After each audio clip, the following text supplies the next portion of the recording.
And we're talking about building roads. That's fine. That's fine. I'll end with this.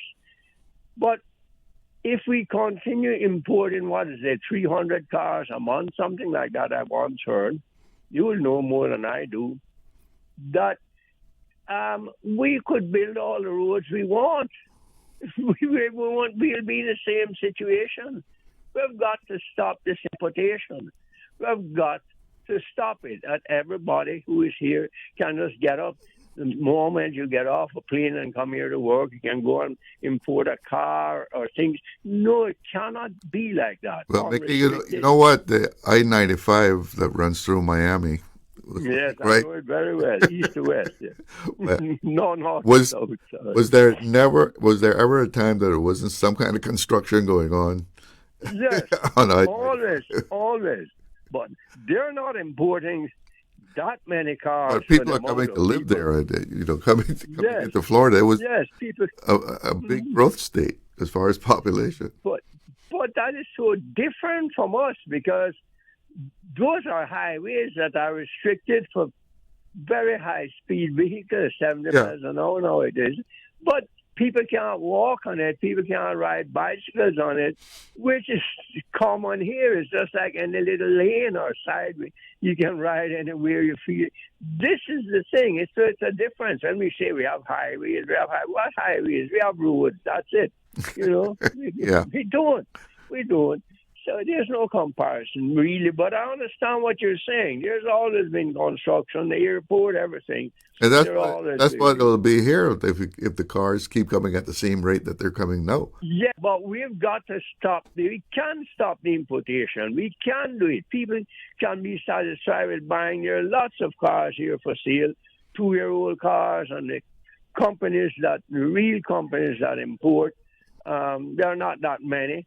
Have license to import or in the car sales business, they themselves should be restricted because they have cars here. Those cars have like 4-year warranties now and all that sort of thing. We see them being there on the roadside advertised right there on Crew Road, and then they are there at their lots. You can go and see them. And all that. And so we don't need to be bringing in all these cars. We can put the restrictions if we have the courage to do it. And Mickey, you just mentioned that yes. I guess you were referring to that car lot on Crew Road there. Yes. Those are fairly new vehicles, maybe brand new. I don't know. They look brand new to me. I drove by there the other day, and I looked and I said, man, most of those cars are gone. Yes, well, see, yes, people are buying them here, maybe shipping some to the BRAC and so forth, but they're there still, and some are there past all the while.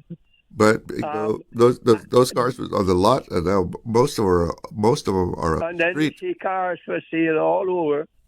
Well, the cars, yes, and they look very new to me. And this is what I'm saying: there are vehicles here.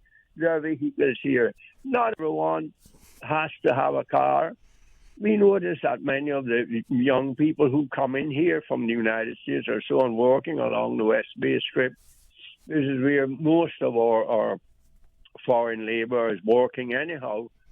And they mostly don't have cars. They take the bus, they ride a bicycle, or they ride one of these e-bikes. Again, we're running into trouble with that. And so forth. And, but there again, we might have one person having a car and they could easily accommodate to take 3 or 4 people, but they don't. And this is it. But we've got to get the courage to say no more.